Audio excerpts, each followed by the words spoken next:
Hey, what's up, everybody? Lawler here. Going to be talking some more RLCS roster news and just stuff around the Rocket League scene that's been going down. Without further ado, let's get straight into it.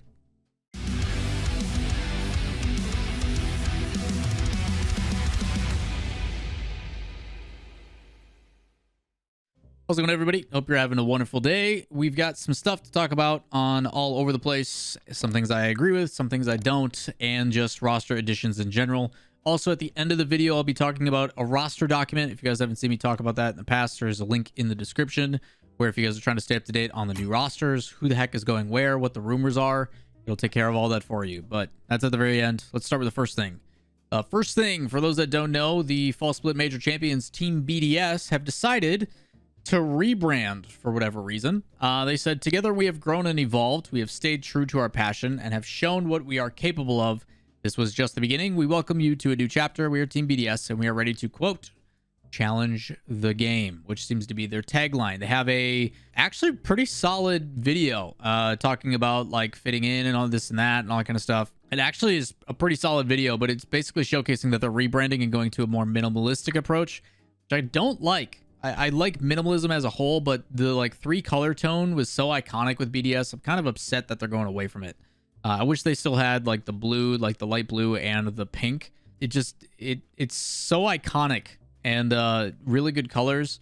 I also liked the more distinct outline personally, but the fact that they're going away from that, I don't necessarily know if I agree with. But 2.5-minute video, if you guys haven't seen it, link to it in the description. It's actually pretty solid. But Team BDS is rebranding, so if you see a different logo on the RLCS broadcast when winter hits, don't be surprised. Just BDS changing their icon, logo, whatever you want to call it, for whatever reason. I will say, though, if they do end up putting out merch and they do just pink or just blue and do some merch stuff with that, could look pretty good. But overall, kind of surprised by the rebrand. Speaking of the rebrand, though, Skittles DZN on Twitter ended up replying to the tweets where Liquipedia is talking about it. And shows exactly how I wish this logo to went. Prime example, it looks good. Why? Again, why? I think this one looks pretty solid, though. Up next, FC Barcelona has been subject to some pretty crazy stuff going on lately with their roster about who's going where and what's happening. And they officially put out that there is only one player left on the team. It says, "Good luck in your future. Today we say goodbye to CRR. It was a pleasure to have your talent, and we wish you the best. Thank you for your time with us." So right now, the only remaining member of the FC Barcelona squad is Dorito, who is rumored to be trying out elsewhere, as you guys probably heard in my video a couple days ago. But yeah, I'm not exactly sure what the heck is going on with Barcelona. Maybe they're going to go after another team. There's been rumors of like SK Gaming and stuff also picking up a new roster and some things kind of swapping around. There is going to be a tier 1 organization coming into the Rocket League esports scene shortly here. Can't exactly tell you who because I'm not supposed to. But yeah, I don't know if Barcelona's going to keep going after other teams and then hoping for success and then not living up to the hype. It's just unfortunate because this Barcelona squad was 2-3 and super close to qualifying numerous times, and they looked solid and then just didn't at times. I don't know, super inconsistent, but it seems like all these players are kind of divvying up and going separate ways. It will be interesting to see on where these players actually end up in the end, but as of right now, Dorito basically can either A, go and look for a completely different team or rebuild a roster with 2 other players and start from scratch because of the trade window. 2 players being gone means you forfeit your points. Yeah, I don't know what's going on with Barcelona and who's doing what, but there's a lot of players all over the place. You can even see it in some of the replies like, "Can you guys just stick with something, please? Can you, like, I want to be a fan of your people and facility decisions and stuff, but like, it's just all over the place. What are you guys doing?" So yeah, it'll be interesting to see what happens with Barcelona, if they stay in the RLCS or not, if they pick up a new roster, or if someone builds around Dorito. I just don't know what the pieces that are available are going to be. So interesting stuff here. There's some major shifts happening. Like, NA's been going crazy, and EU's like, just wait for us. So some pretty crazy stuff's going to be happening in the next week or 2. But yeah, by January 2nd for sure, there's going to be some insane stuff happening in Europe. Speaking of NA crazy, we've been talking a lot about the whole Space Station Envy rumors that came out from Shift, talking about how there's potential that players are going certain places. Primarily the focus was Sypical and Turbopulsa.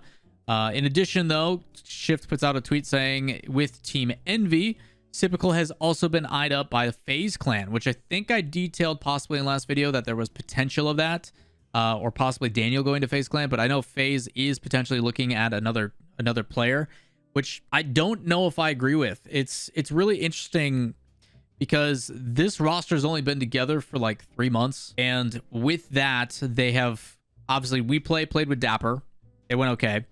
And then as a team, they looked really, really good. They won an event. They, I think, maybe got complacent or something or didn't take it as seriously. They dropped. And then they came back. They qualified for major and then finished top 4 in the world. And like, they played a pretty close series against NRG. Like, if a couple of those games, like 4 or 5 of those games were 1-goal games. And if they just flip the narrative a couple times, they end up winning that series and find themselves in the grand final. And I find it very weird that despite that, you're willing to give that up for a chance of a different player. And by all means, Sypical can be very extremely good. I think his hours have been a little bit down lately, and he just doesn't look as motivated as he has in the past. And maybe a change of scenery will help that, because Sypical, I do think, overall is a better player than Illusion. Although Illusion on LAN, it looked incredible. Like, there was no questions about how important he was to that team. His energy, his ability to get excited and be animated about certain things really helped. And the players even said that about how happy they were to have someone that was willing to be animated in those big moments. And Sypical's a pretty quiet kid. Keeps to himself. He doesn't tweet ever.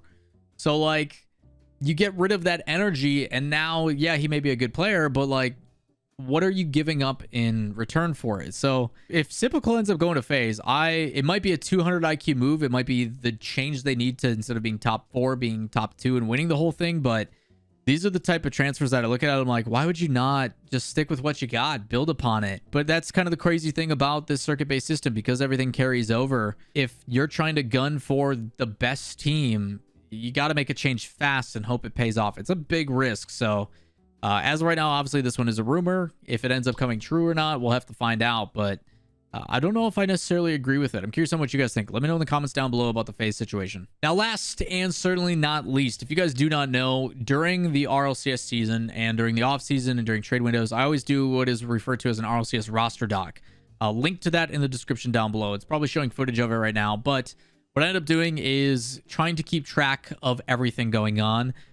Basically, at the top right, it shows the guaranteed things that have been confirmed, things that have been said.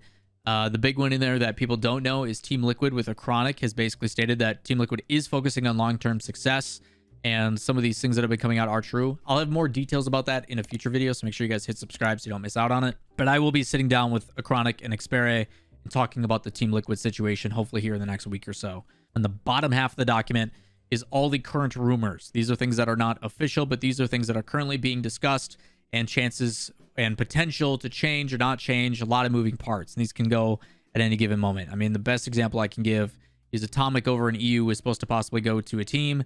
That would have domino effect everything else, but because he didn't, things stayed the same. Then everything was changed last minute. So that stuff can go on at any given moment due to contract buyouts, possible scrims with another player all of a sudden being available. Like, there's a lot of moving parts when this stuff happens. So after we then start the winter split, which will be January 8th or 9th, I think is when open qualifiers start.